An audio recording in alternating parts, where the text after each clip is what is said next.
Hello learners, welcome to educational channel. My name is Tania Das. मैं आप लोगों के यहाँ पर NTA UGC NET paper 2 education subject का हर एक यूनिट डिटेल्स में पढ़ाती हूँ। आज हम लोग एग्जिस्टलिज्म के बारे में स्टडिंग करेंगे, तो चलिए स्टार्ट करते हैं। The first point is that it is a philosophical movement that focuses on the individuality. तो एग्जिस्टलिज्म बेसिकली इंडिविजुअल पर्सन के ऊपर फोकस किया है। देखिए, पहले आइडियलिज्म था जो कि गॉड के ऊपर बिलीफ था, नेचुरलिज्म नेचर के ऊपर, रियलिज्म माइंड एंड जो मैटर होती है उसके ऊपर फोकस किया है, प्रैग्मेटिज्म जो भी आसपास की जो चेंजेबल थिंग्स होती है हर एक दिन उसके ऊपर फोकस की है, राइट। एक्सपेरिमेंट एक्सपीरियंस के ऊपर फोकस किया है। मगर एग्जिस्टलिज्म ऐसा एक फिलोसफी है जो सभी से अलग है।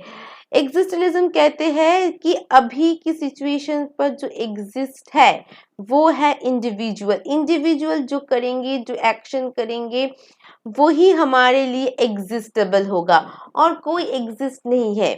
तो यहाँ पर एग्जिस्टलिज्म पर फोकस किया है हर एक इंसान के ऊपर, आपके ऊपर, मेरे ऊपर, हर एक इंसान के ऊपर फोकस किया है। And the necessity of making reason decision for oneself, मतलब यहाँ पर आप खुद के लिए कुछ डिसीजन लीजिए, ठीक है। जो भी डिसीजन लेना होगा आपको खुद को लेना होगा, क्योंकि ये इंडिविजुअलिस्टिक्स है। Believe that it is impossible to know anything in the world. अगर आप सोचोगे कि वर्ल्ड की पूरी ट्रू नॉलेज, अल्टीमेट नॉलेज मुझे मिलेगा, तो दैट इज इम्पॉसिबल, क्योंकि पूरी वर्ल्ड के बारे में हर एक चीज जानना किसी का भी पॉसिबिलिटी नहीं है। ये एग्जिस्टलिज्म का मानना है। concern themselves with the problems human face and the places of the human in the universe. That means हमारी पूरी यूनिवर्स में इंसान कौन सी प्रॉब्लम को देख रहा है, कौन सी प्रॉब्लम को वे फेस कर रहे हैं, इसके ऊपर फोकस करो ना, इसके ऊपर कंसर्न करो। देखना जो भी हमारी लाइफ है वो बहुत आसान होगा जीने में, ठीक है। फिर ह्यूमंस और what they mould themselves to be. That means यहाँ पर देखा जाएगा कि ह्यूमन बीइंग क्या कर रहा है, उसका एक्शन क्या है। नेक्स्ट हम लोग पढ़ेंगे 3 जो थिंकर्स है एग्जिस्टलिज्म के, उसके बारे में। फर्स्ट थिंकर्स है सोरेन किरकेगार्ड, सेकंड है मार्टिन हिडगर्ड, थर्ड है जीन पॉल सार्tre, ठीक है। तो देखिए, इनमें से सबसे ज्यादा जिसको मतलब माना जाता है और जो फादर है एग्जिस्टलिज्म का, जो डेवलपर है एग्जिस्टलिज्म का, वो है सोरेन किरकेगार्ड, ठीक है। तो ये 3 जो एक्सपोनेंट है, 3 एक्सपोनेंट के बारे में भी हम लोग स्टडी करेंगे, क्योंकि डिटेल्स में पढ़ रहे हैं। सोरेन किरकेगार्ड क्या बिलीव करते थे कि people must move beyond judging their action according to reason और the standards of the society. मतलब आप जब भी कुछ जज करोगे वो किसके बेसिस पर करोगे? कुछ एक्शन होगा, उस एक्शन के बेसिस पर ही जज करोगे। अब देखो, ध्यान से समझो। सपोज कीजिए ये एक पीपल है, ये भी एक पीपल है, दोनों एक ह्यूमन बीइंग है। ये जो भी काम कर रहा है लॉजिक बेस्ड काम कर रहा है, ठीक है, लॉजिक बेस्ड। और ये जो काम कर रहा है वो प्रिजुडियस बेस्ड काम कर रहा है।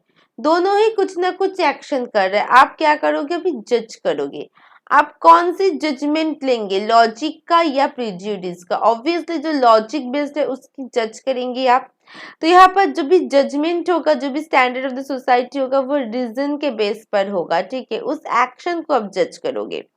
अब जज करने के बाद आप गॉड के पास जाएंगे। गॉड आपकी जो भी responsible only to the judgements of the God's.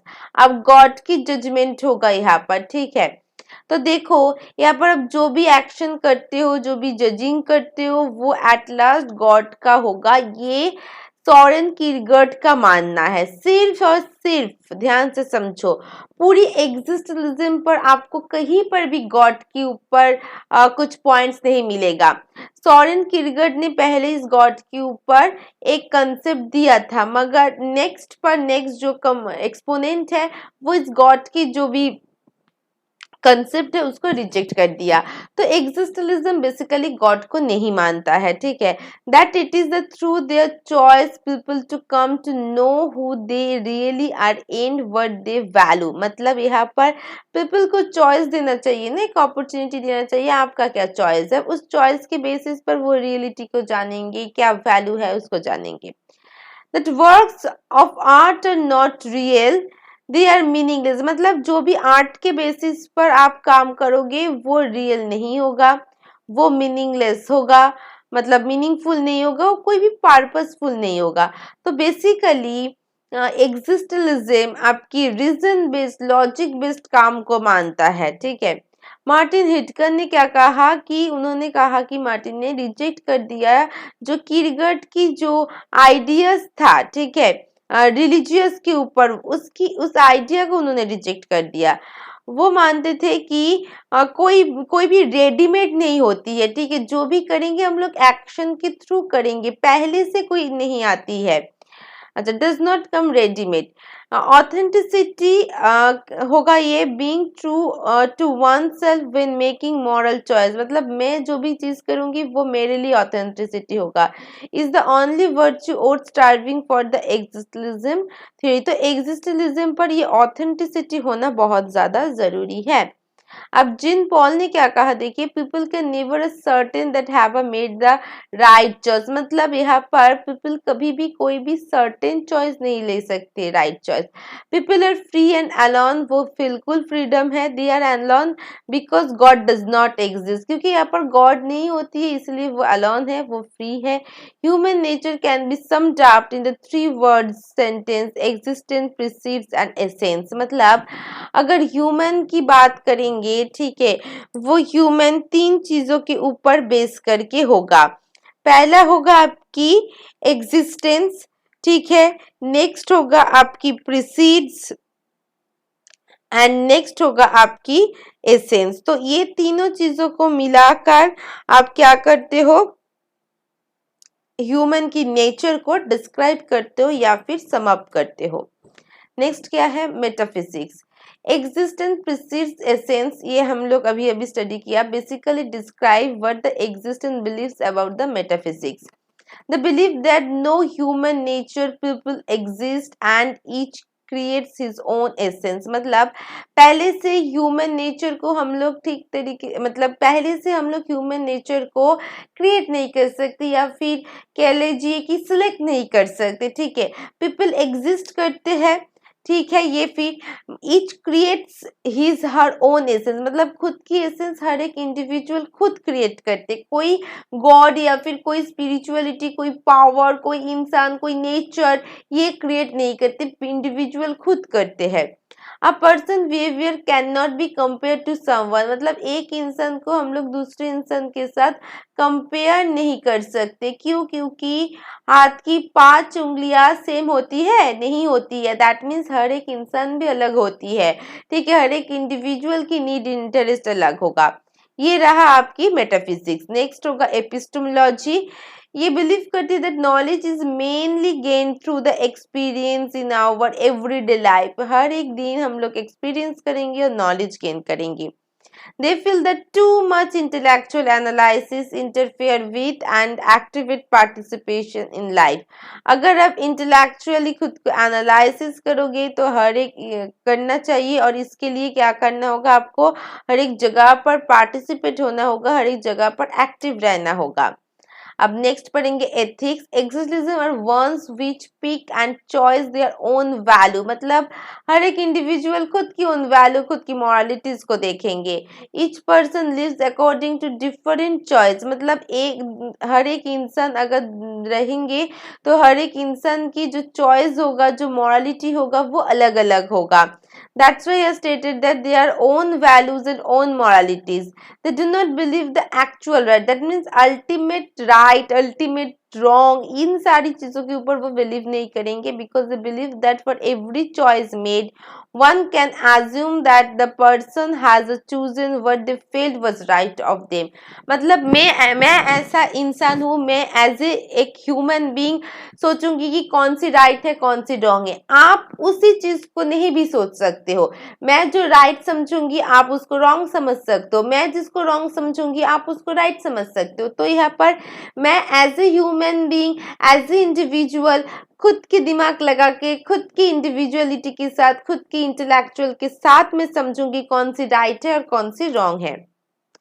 The main aim of education, existentialism believe that the most important kind of knowledge is about the human condition. ठीक है, यहाँ पर हर एक इंसान की कंडीशन, परफॉर्मेंस, ठीक है, प्रेजेंस को जाना जाता है, उनकी चॉइसेस को जाना जाता है, वो कैसे चॉइस ले रही है। Education is the process of developing the consciousness about the freedom. आपको फ्रीडम दिया जा रहा है, ये सही है, मगर उसके बारे में कौन सी कॉन्शियसनेस आपके अंदर चल रही है, कौन सी थिंकिंग चल रही है, आप एज ए पर्सन रिस्पॉन्सिबल कितना हो सके, इन सभी चीजों के बारे में फोकस करना और एजुकेशन प्रोवाइड करना ही होगा एजुकेशन की एम। टोटल डेवलपमेंट, मतलब टोटल डेवलपमेंट का मतलब होती है ऑल राउंड डेवलप करना, ठीक है। एजुकेशन ही है जो कि एक इंसान को होल डेवलपमेंट दे सकती है, सब्जेक्टिव नॉलेज दे सकती है। Point out that subjective knowledge is more important than objective knowledge. So basically, existentialism believe the subjective knowledge rather than the objective knowledge. Importance of environment, the present industrial, economic, political and social environment is valueless. तो यहाँ पर देखिए nature का ये, social environment का ये, हर एक चीज को उन्होंने वैल्यूलेस कहा है, क्योंकि यहाँ पर सिर्फ confusion and conflict, tension, corruption create होती है। चाइल्ड सेंटर्ड एजुकेशन चाहिए जहाँ पर चाइल्ड की नीड्स को फोकस किया जाएगा, फुल्ली फ्रीडम दिया जाएगा। नेक्स्ट हम लोग समझेंगे करिकुलम के बारे में। Existentialism prefer the free learners. Obviously अभी हम लोग देखें कि चाइल्ड सेंटर्ड एजुकेशन पर फ्रीडम देना होगा, जैसे कि यहाँ पर वो लोग चूज कर सके कि वो लोग क्या पढ़ना चाहते हैं, ठीक है। यहाँ पर खुद की criteria to determine this truths, मतलब उनके अंदर वो सही से निर्धारित करेंगे क्या सत्य है और उसके ऊपर बेस करके वो सब्जेक्ट को चूज करेंगे। यहाँ पर avoid systematic knowledge and structure discipline. Systematic knowledge and structure discipline का मतलब प्री डिटरमाइंड कुछ सोच के रखना, ये यहाँ पर इसको नहीं मानते, इसको अवॉइड करते हैं।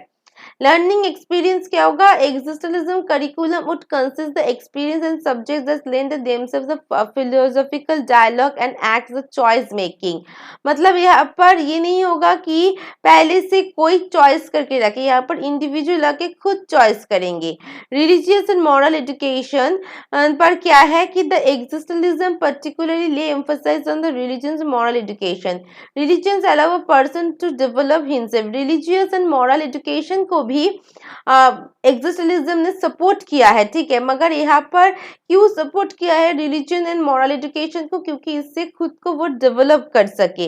रिलीजियस एजुकेशन खुद की एग्जिस्टेंस के बारे में अंडरस्टैंडिंग देती है, खुद को सेल्फ रियलाइजेशन करने में मदद करती है, इसीलिए आपकी रिलीजियस एंड जो मॉरलिटी है उसको करिकुलम में इनकलकेट किया गया। अब टीचर का रोल क्या होगा?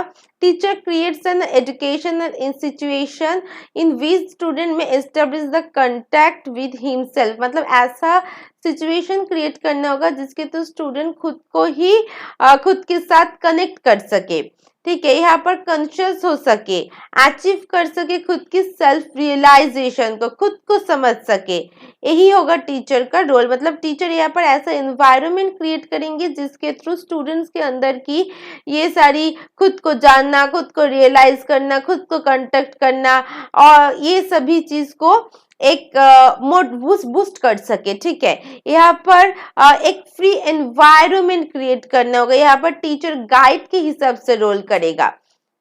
तो देखिए लर्नर्स, आज के लिए हम लोग एक्जिस्टलिज्म पूरी खत्म कर चुके हैं। अगर लेसन अच्छे लगते हैं तो लाइक कीजिए, शेयर कीजिए, और हाँ, अभी तक जो जो सब्सक्राइब नहीं किया है जल्दी से सब्सक्राइब कर दीजिए। और हाँ, बेल आइकन के पास में एक देखना ऑल बटन होती है। जब भी आप सब्सक्राइब बटन के पास में बेल आइकन को प्रेस करोगे तो ऑल ऑप्शन आएगा, उस ऑल ऑप्शन को प्रेस करना, तभी आपको सभी नोटिफिकेशन मिलेगा। ठीक है, thank you for listening me, always share knowledge and be happy. Bye bye.